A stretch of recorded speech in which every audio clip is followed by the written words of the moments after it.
I got so much motherfucking design on right now.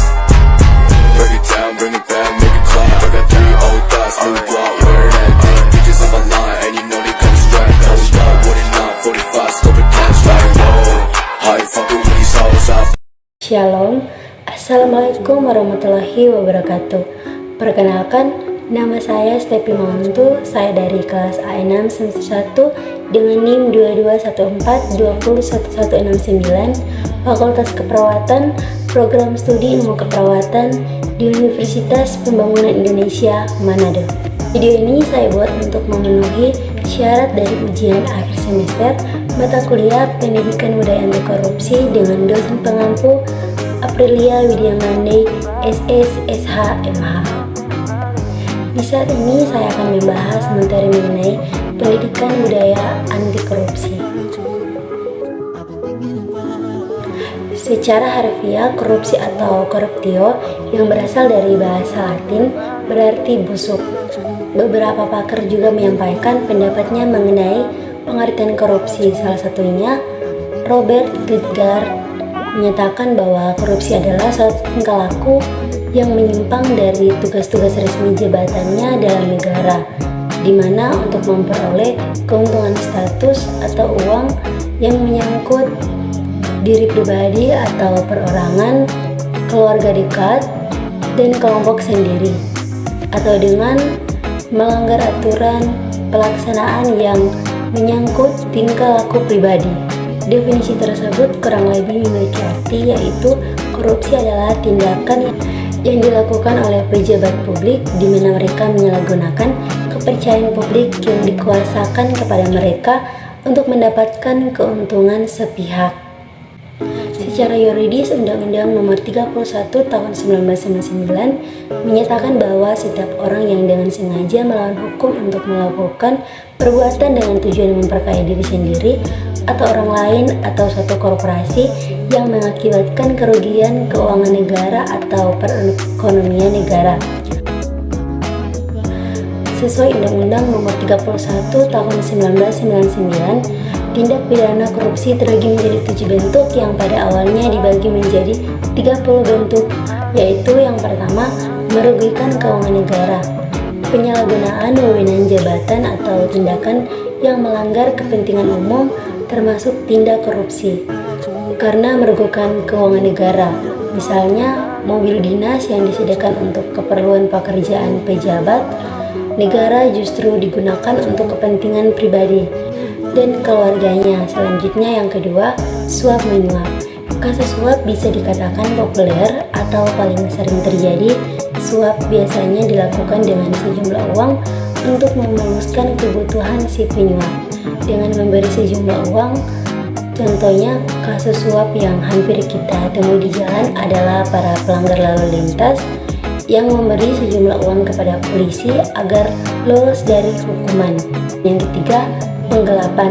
Dalam jabatan, menggelapkan uang dokumen yang berharga untuk keuntungan pribadi. Contoh kecil yang mungkin pernah terjadi di sekitar kita adalah menggunakan kwitansi kosong agar nominal uang yang di dalamnya dapat direkayasa oleh si pelaku. Nah, dan yang keempat, pemerasan. Memaksa orang lain melakukan sesuatu untuk keuntungan pribadi. Contohnya, pungutan liar atau pungli yang dikenakan oleh aparat kepada masyarakat sebagai tarif pengurusan dokumen tertentu. Padahal seharusnya pengurusan dokumen ini bebas biaya. Yang kelima, perbuatan curang. Segala bentuk kecurangan termasuk tindak korupsi. Sebagai contoh, pemborong proyek bangunan yang melibatkan kecurangan kontraktor, tukang ataupun bahan bangunan. Yang keenam, benturan kepentingan dalam pengadaan atau yang dikenal dengan conflict of interest. Maksudnya adalah seorang pejabat yang dihadapkan pada peluang untuk menguntungkan dirinya sendiri, keluarga ataupun kroni-kroninya. Misalnya, meskipun dilakukan tender dalam proyek pegawai negeri, ikut terlibat dalam proses dengan mengikuti sertakan perusahaan miliknya. Dan yang terakhir, gratifikasi. Pemberian hadiah dalam bentuk apapun dengan maksud tertentu. Contohnya, pemberian hadiah dalam bentuk apapun kepada pejabat publik dengan harapan agar adanya timbal balik dari si penerima. Hadiah yang diberikan bisa berbentuk tiket perjalanan gratis, paket liburan gratis, dan pulsa hari raya, dan lain-lain. Penyebab tindak korupsi. Menurut Gonn Theory, faktor-faktor penyebab korupsi ini meliputi yang pertama, grace atau keserakahan, kedua, opportunities atau kesempatan, ketiga, needs atau keburu, keempat, exposure, pengungkapan. Pendapat lain menyebutkan bahwa korupsi dapat terjadi karena terpaksa, memaksa diri, atau dipaksa. Nilai-nilai anti korupsi: kejujuran, kepedulian, kemandirian, kedisiplinan, pertanggungjawaban, kerja keras, kesederhanaan, keberanian, dan keadilan. Prinsip-prinsip anti korupsi yaitu akuntabilitas, transparansi, kewajaran, kontrol kebijakan, dan kebijakan.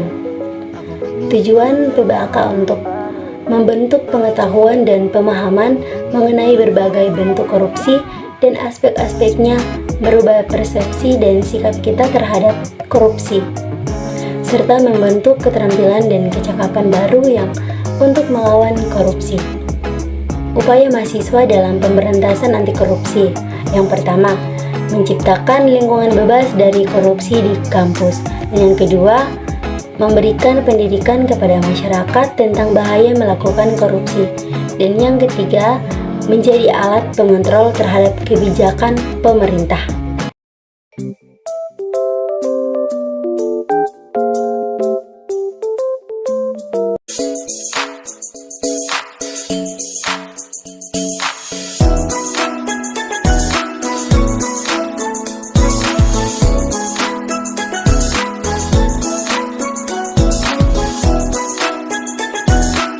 Selamat datang di Universitas Pembangunan Indonesia Manado yang terletak dekat dengan kawasan bisnis Bahu Mall Manado. Tempatnya di Kelurahan Bahu, lingkungan 3 Manado, sangat strategis di pusat kota Manado. Dibangun di atas lahan seluas 2,5 hektar, Universitas Pembangunan Indonesia Manado berdiri megah dengan ruangan 7 lantai, terdiri dari ruangan kelas, ruangan kantor, perpustakaan, laboratorium komputer, laboratorium keperawatan, pengadilan semu, dan laboratorium bahasa, kantin, serta rooftop di lantai atas. Universitas Pembangunan Indonesia Manado memiliki 6 fakultas dengan program studi, yaitu Fakultas Pertanian, Prodi Agribisnis, Fakultas Hukum, Prodi Hukum, Fakultas Teknik, Prodi Teknik Elektro dan Teknik Sipil, Fakultas Ilmu Sosial Ilmu Politik, Prodi Ilmu Politik, Fakultas Sastra, Prodi Sastra Inggris, Fakultas Keperawatan, Prodi Ilmu Keperawatan, dan Profesi Nurse. Didukung oleh sumber daya manusia yang berkompeten dan tersertifikasi, Universitas Pembangunan Indonesia Manado memiliki dosen dan tenaga kependidikan dengan latar belakang S2 dan S3 lulusan dalam dan luar negeri. Proses belajar mengajar dilaksanakan dengan teknologi informasi merujuk perkembangan dunia modern saat ini, dilakukan dengan sistem e-learning dan sistem ujian online atau ULAIN. Hasil tracer student Universitas Pembangunan Indonesia Manado dan fakultas menyebutkan lulusan UNPI sudah tersebar di dalam dan luar negeri.